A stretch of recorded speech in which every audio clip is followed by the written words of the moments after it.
For the last decade, Hello Games has updated and expanded No Man's Sky in every conceivable way. The worlds have gone from looking like this to this. But I've always daydreamed about redoing some of the sound design. Technology recharge. Now, I'm not saying the sound design is bad. In fact, it's really impressive given the fact that the world is entirely procedurally generated. But in this video, we're going to imagine what the game could feel like if the sound design got its own expansion. But before we get started, there is a problem. Doing sound design for No Man's Sky would not be like doing sound design for any other game we've talked about in previous videos.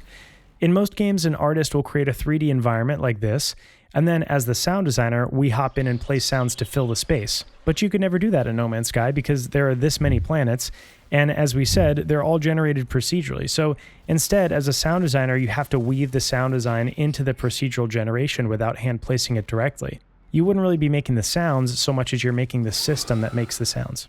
So what that means is that we need to start our redesign in a predictable environment that's fairly consistent no matter what galaxy you're in the game. Like for example, the space station, which generally always follows the same interior layout. I want you to have a listen to what it sounds like in-game currently. See if you notice anything.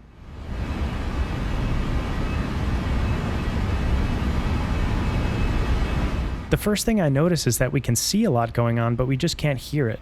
The electrical pulsing on the ceiling and the computer eye thing are the most obviously silent, but also the background activity, aliens walking around selling goods, talking, working on their ships, things like that.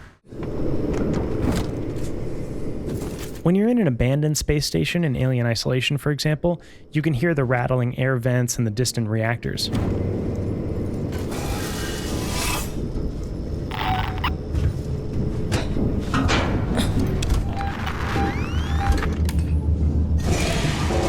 When you're in the flood-infested High Charity in Halo 3, you can hear the walls churning and bubbling. So when you're in the No Man's Sky space station, you should hear an interstellar market and a ship workshop. So we're going to make it.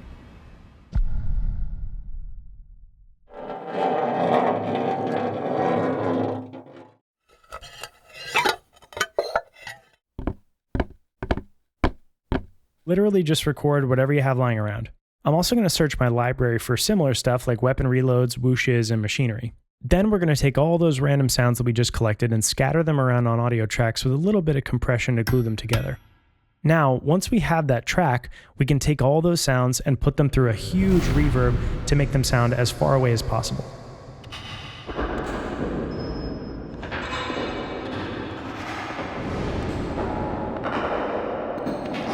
Now, this doesn't sound great yet. It sounds like a bunch of random sounds going through a reverb plugin, which it is. The secret is that we don't just do this one time, we do it a bunch of times, using different sounds and different reverb and effects each time. Then we can layer all of them together. You can think of each layer like a different part of a painting, working your way up from the background to the middle ground, and then of course, for the foreground, we want to add the hero sounds, which in this case will be the hydraulic arms for this orb thing, and the power pulsing across the ceiling. These sounds I made from some old recordings of the light-to-sound synthesizer that we used back in the Starfield video. We'll talk more about how to make these in the Patreon lesson video. Okay, so let's listen to what it sounds like with many of these layers. Just as a reminder, this is the current ambience in the game right now.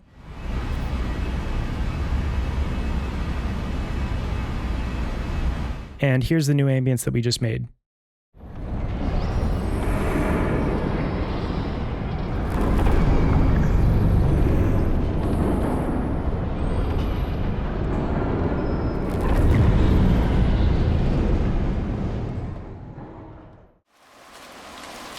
This technique of building up layers using what we see on screen as a reference point gives a much better end result than if we just searched a library for a space station ambience or something like that. But luckily for us, this technique isn't just good for ambiences, we can also use it on the most important item in the game.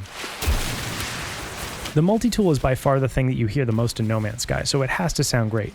Let's listen to a few of the different multi-tools in the game. Again, see if you notice anything.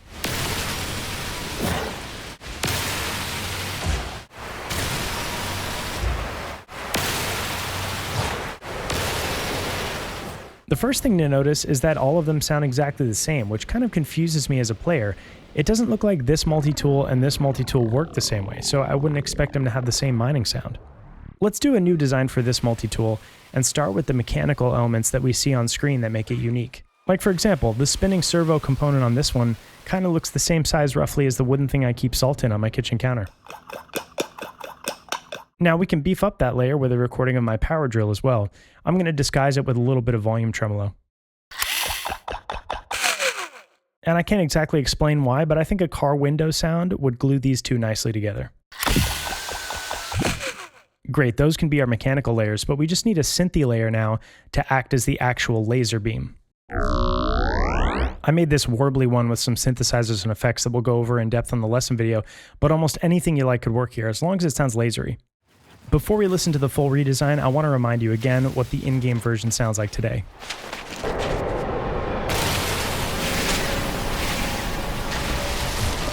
And now here's our new version.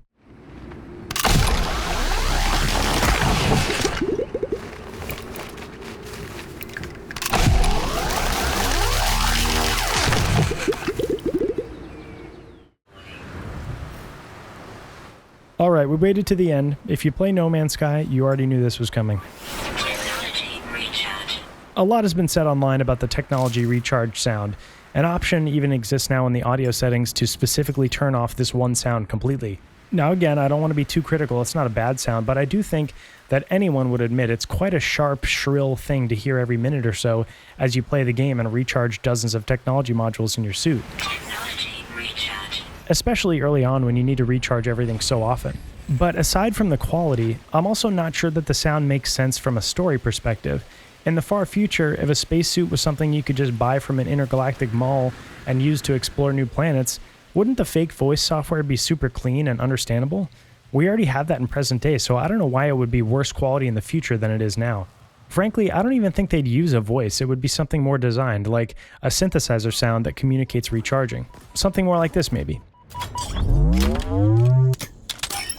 The Halo 3 shield recharge is a perfect sound because it's simple, satisfying, and it communicates exactly what it's doing. So let's start our redesign by recreating that sound. To me, it sounds like a triangle wave that pitches up over time. But obviously, we don't want to just copy the Halo one outright, so we'll make ours a bit faster and add some detuning and filtering as well. Next, let's add some mechanical layers, like we're actually putting materials in a compartment on the suit to recharge it. For this, I think airsoft guns could sound really great because they're about the same size as the plastic components that you see on the front of the suit. Again, for reference, here's the current UI sounds in the game. Technology recharge. And our remake inspired by Halo.